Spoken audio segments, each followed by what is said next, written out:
Opinião de hoje recebe o Procurador da República no Espírito Santo, Essias Rodrigues de Souza. Ele fala sobre a campanha As 10 Medidas de Combate à Corrupção deflagrada em todo o país pelo Ministério Público Federal. Procurador, é um prazer recebê-lo aqui no programa Opinião. O prazer é meu. Eu tenho uma satisfação muito grande de comparecer aqui, que é uma casa do povo, a Assembleia Legislativa do Estado do Espírito Santo, e neste programa para esclarecer essa campanha e os principais pontos que estão aí em torno desta campanha. Como é que está sendo essa mobilização no país?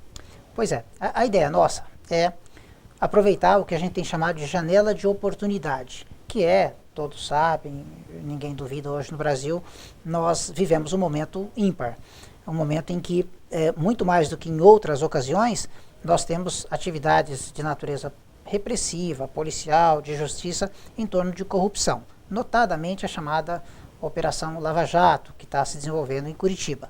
E aí a nossa percepção, Vanderlei e ouvintes, é a de que não adianta a gente só ficar nas medidas repressivas, elas são necessárias. Quem deve tem que pagar diante da justiça. Mas se nós não pensarmos medidas de estrutura, medidas de transformação a partir da própria sociedade, e que a sociedade seja responsável também por essa transformação, por essas mudanças, nós vamos repetir esses escândalos. Então, daqui a 10, 15 anos, nós vamos estar editando um novo escândalo, qualquer que seja ele. Eu ouvi uma figura de alguém, numa igreja onde falei sobre a campanha, e alguém usou uma figura que eu achei interessante. Ele disse, olha, o mensalão era esse petrolão, só que em branco e preto. Ou seja, nós tínhamos escândalos em branco e preto há 15, 20 anos, e há mais tempo, e agora nós estamos em alta definição. E sei lá qual vai ser o formato daqui a 15, 20 anos. Por isso, nós precisamos trabalhar prevenção, consciência das pessoas, cidadania. Cidadania é uma construção diária. Se nós conseguirmos construir no Brasil cidadania, Vanderlei, ouvintes, nós vamos terminar bem. Esse país tem uma vocação para a grandeza, mas nós só vamos ser grandes se nós conseguirmos efetivamente implantar cidadania. Tudo o mais depende disso. Cidadania. E esses princípios estão nessas 10 medidas? Exatamente. Essas medidas tratam de prevenção, tratam de repressão, tratam de aumento de pena para os crimes de corrupção, trata também de algumas medidas, e eu vou falar sobre isso, que são nossas. Porque se nós não quisermos resolver um problema, basta a gente dizer que o problema está no outro. Se eu quiser não resolver um problema, é fácil. É só dizer que a solução está em algum outro lugar que não comigo. E neste caso, nós entendemos que a justiça também é parte desse problema. Porque quando um processo demora 10, 15 anos para ser julgado, alguma coisa está errada. Há mais de 100 anos, Rui Barbosa já dizia que a justiça que tarda não é justiça, é injustiça, manifesta e qualificada injustiça. Essa sensação de impunidade, né, procurador? Que o tempo, que a demora do processo dá. A gente vai conversar sobre isso em cada um dos aspectos, mas o primeiro aspecto realmente dessa abordagem é de prevenção. E aí a gente deve falar sobre isso, porque é algo interessante para as pessoas pensarem o que a gente pode fazer para prevenir, para não acontecer, para eu não ter que punir.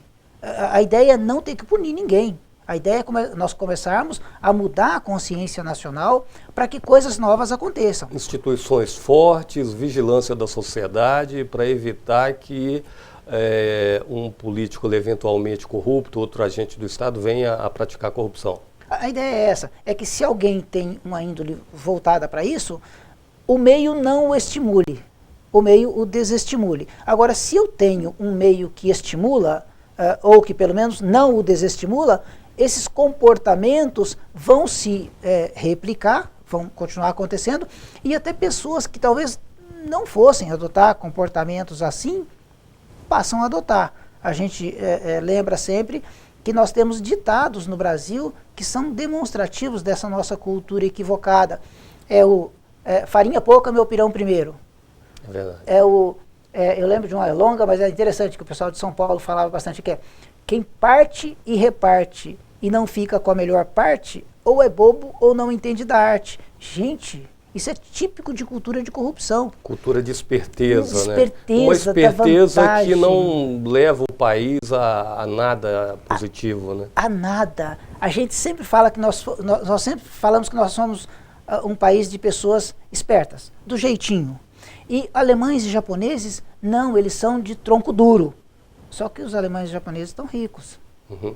E nós não. Ou seja, a nossa esperteza, tem alguma coisa errada com a nossa Tem outra esperteza. frase célebre também, rouba mais faz. Né? Rouba mais faz. E as pessoas sempre entenderam isso, Vanderlei e ouvintes. A pessoa vai lá e faz alguma coisa, não importa se ele está roubando, ele fez alguma coisa, não, pera um pouquinho. Ele fez isso e poderia ter feito isso, ou 3 vezes mais. Não, nós precisamos mudar isso. Mas o senhor acredita que hoje, até em função desses escândalos, dessas investigações, tivemos o Mensalão, agora a Lava Jato, tivemos aí também há alguns anos, né, aquele escândalo dos anões do orçamento. Enfim, essa corrupção ela vem sendo combatida há alguns anos. Hoje, o senhor acredita que já houve pelo menos uma pequena mudança? O brasileiro hoje já consegue perceber num ato de corrupção que aquela pessoa que está praticando está, na verdade, praticando um assalto contra o bolso dele? Eu sou otimista, acho que nós estamos andando, mas a percepção que tenho é que nós estamos andando muito lentamente.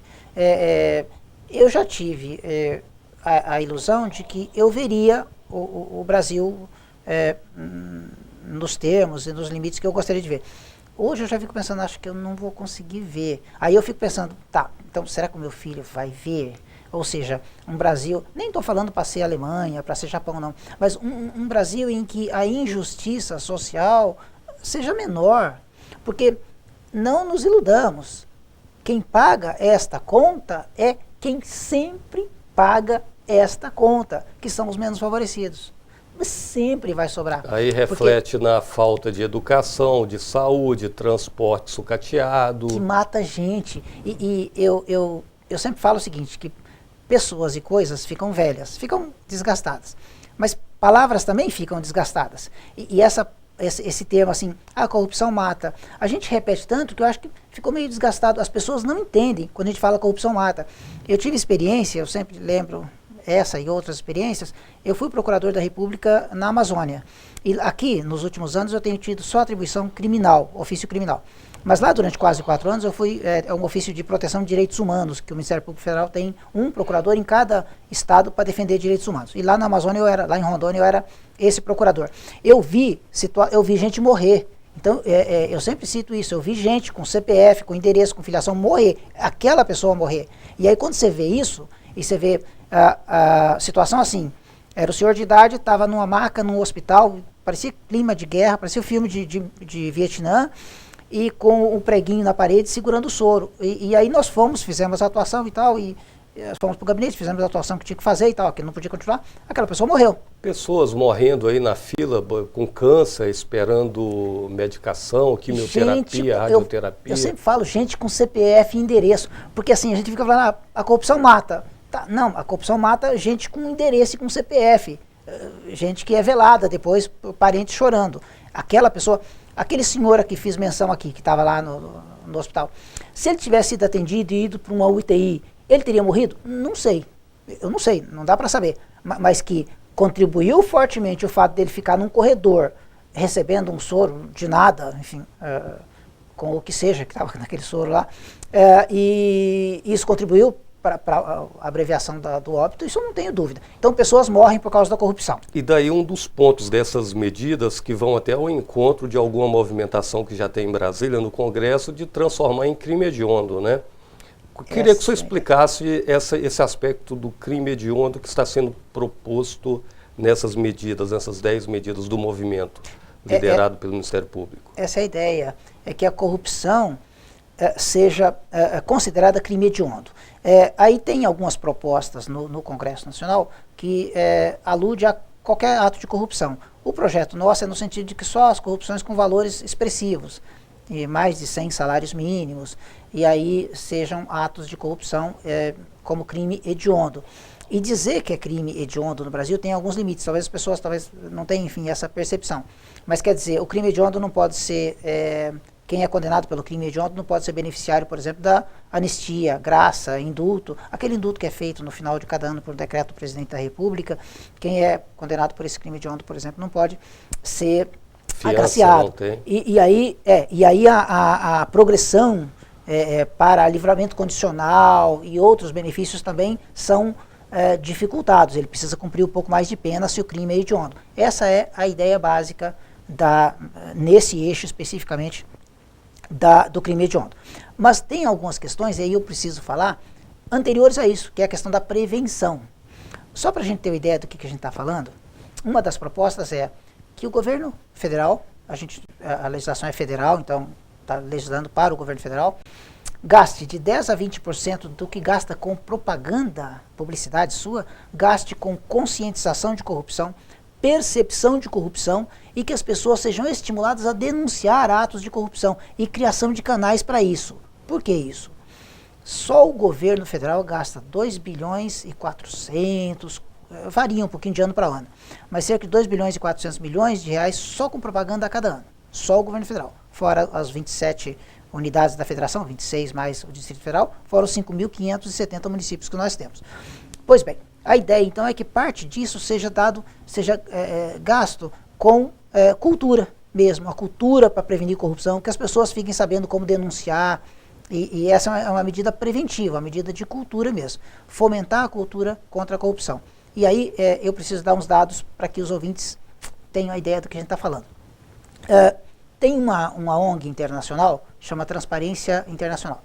A Transparência Internacional publica dados a cada ano de o que eles chamam de índice de percepção de corrupção. E quanto mais alto for o índice alcançado pelo país, o país é menos corrupto. Quanto mais baixo o índice alcançado pelo país, o país é mais corrupto. Só para a gente ter uma ideia, o país top nesse levantamento tem sido a Dinamarca. A Dinamarca, o máximo é 100, o mínimo é 0. A Dinamarca tem um índice 92, quer dizer, é um país em que, mas muito raramente, alguém citou para a pesquisa ter ouvido falar de algum ato de corrupção. Eu quero saber, depois do intervalo que nós vamos fazer agora, esse índice de percepção no Brasil. Que o senhor nos informe em que situação o nosso país se encontra. Nós vamos fazer um rápido intervalo, é rapidinho. Já a gente volta.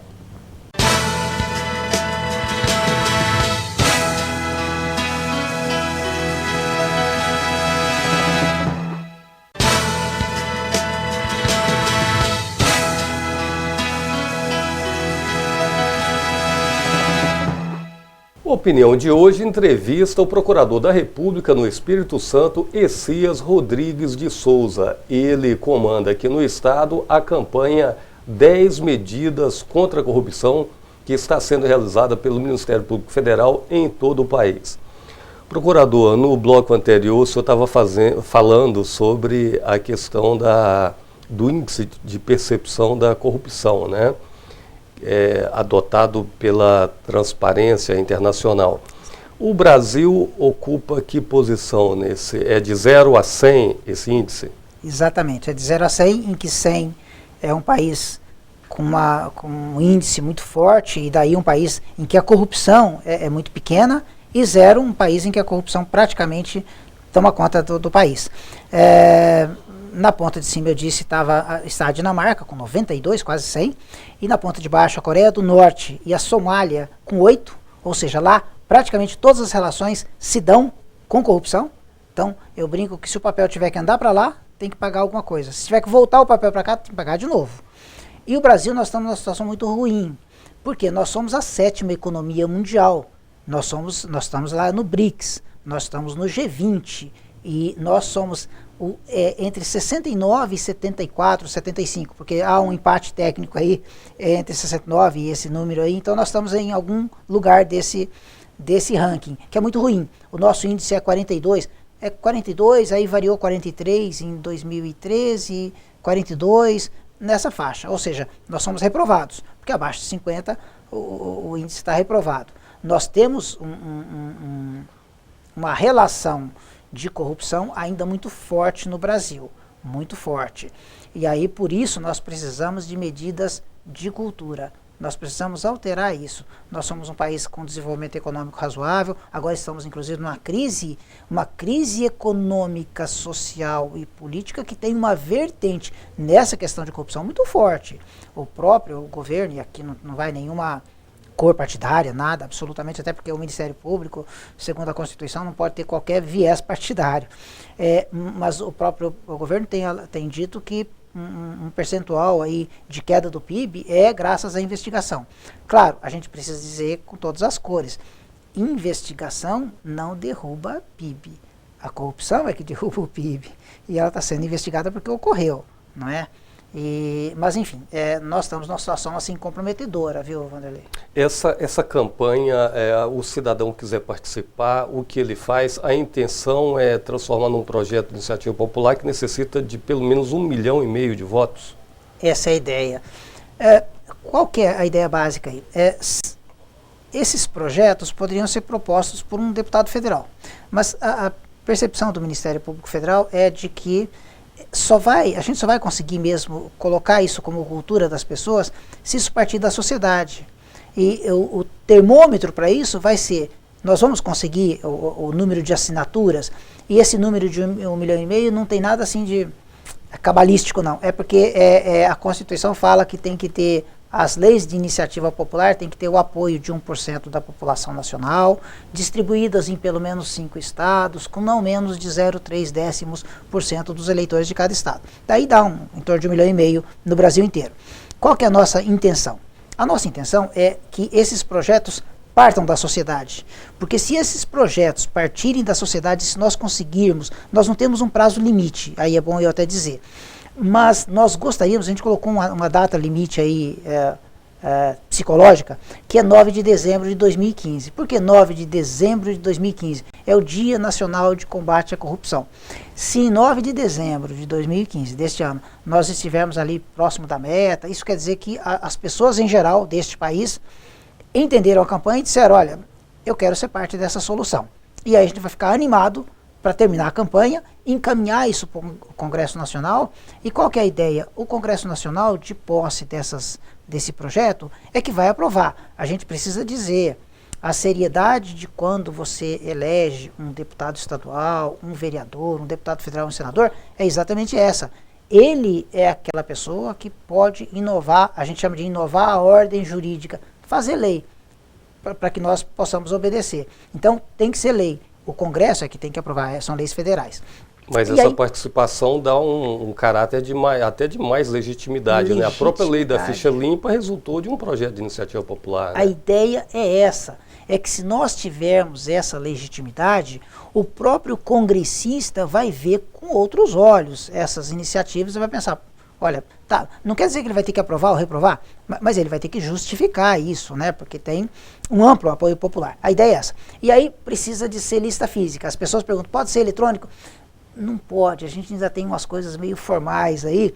É uma lista mesmo em que a pessoa tem que ir lá colocar assinatura. Na lei da ficha limpa nós perdemos um monte de assinaturas.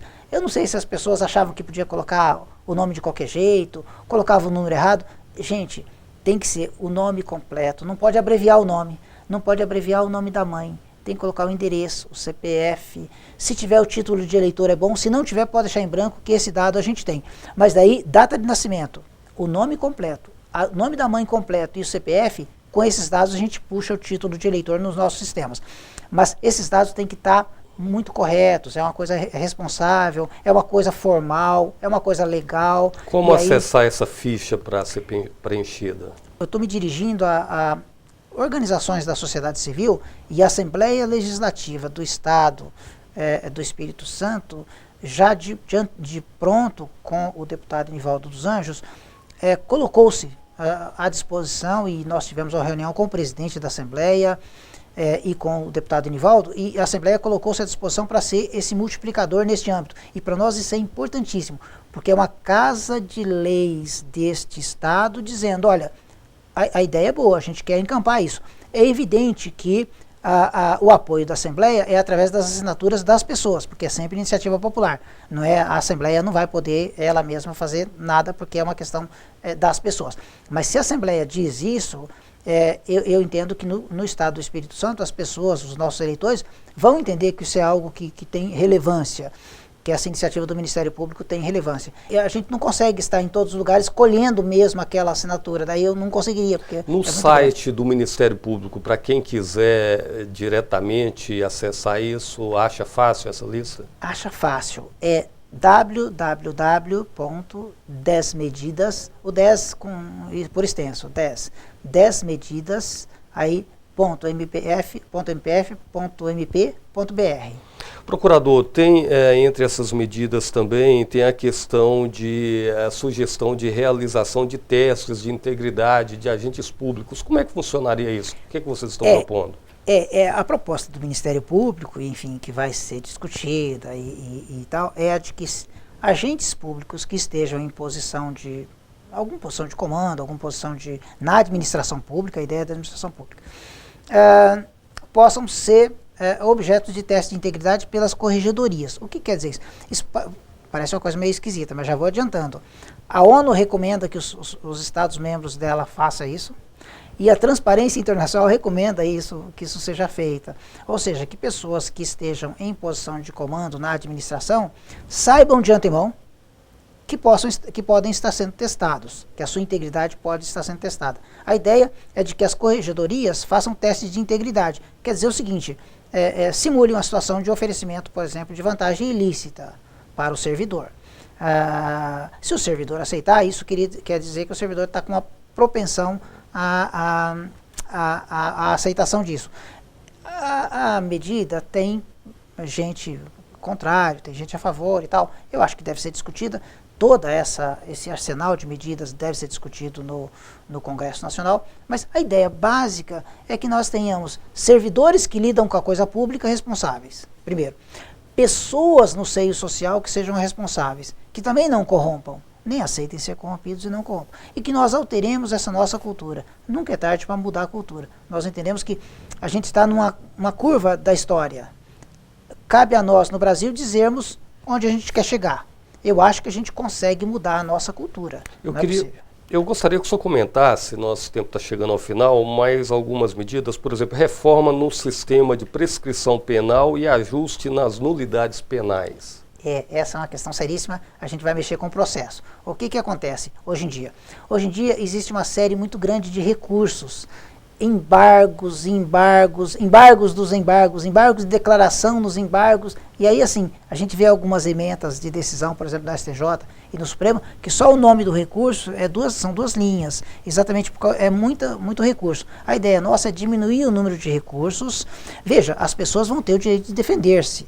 Agora, se eu fico perdendo 4, 5 anos num recurso em recursos, infindáveis recursos, que não vão dar em nada, são recursos formais. Protelatórios.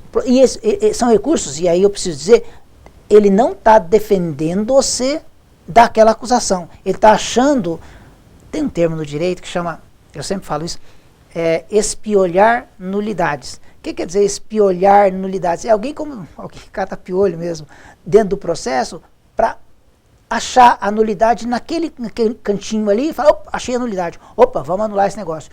A ideia nossa é rever a estrutura de nulidades para diminuir de modo a que só cause nulidade se tiver efetivo prejuízo. Diminuir essas brechas que acabam beneficiando. As brechas, né? Porque as brechas fazem com que o processo não acabe nunca. E os ajustes nas nulidades penais? As nulidades seriam isso, porque as pessoas ficam espiolhando as nulidades.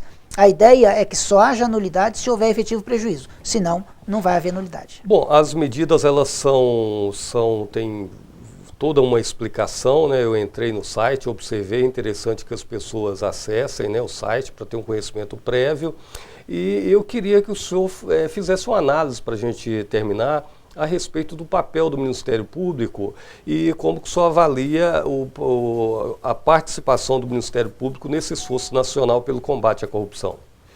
O papel do Ministério Público é só, e a gente precisa ser humilde em relação a isso, é só o de fomentador do processo. O processo é das pessoas. Se alguém vai mudar esse estado de coisas que nós temos, não é a repressão pelo Ministério Público, não é a justiça, é você que aí está, que pode começar a mudar esse processo. Dizer, não, eu não quero mais esse negócio. Se já pactuei com isso, se já aceitei que o servidor público, enfim, desviasse na conduta perto de mim, então não vai ser comigo mais. A ideia é essa. Vamos começar a mudar. E esses projetos são o início dessa mudança. E aí a mudança é da sociedade. A responsabilidade é da sociedade. E o Ministério Público Federal só quer aqui dar um start nesse processo, dar um arranque nesse processo.